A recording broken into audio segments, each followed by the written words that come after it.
শাহরিয়ার হাফিজ অনেক ক্রিকেটার বিশেষ করে উপরের দিকে যারা খেলেছেন এখন সরাসরি বাংলাদেশ ক্রিকেট বোর্ডের সঙ্গে তারা অনেকে যুক্ত, অনেকে কোচ হয়ে গেছেন, যেহেতু প্রতি বছর লম্বা একটা সময়। তো সময়ের সঙ্গে বাংলাদেশের যে 107 ক্রিকেটার টেস্ট ক্যাপ মাথায় চাপিয়েছেন, বাংলাদেশের টেস্ট জার্সি গায়ে ধরেছেন, প্রত্যেকের নাম এই অনার্স বোর্ডে থাকে।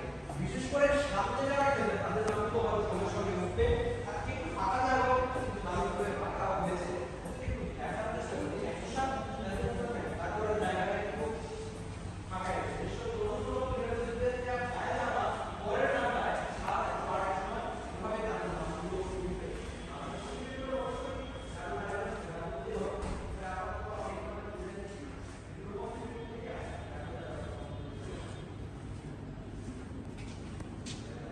আপনি কি সাংবাদিক?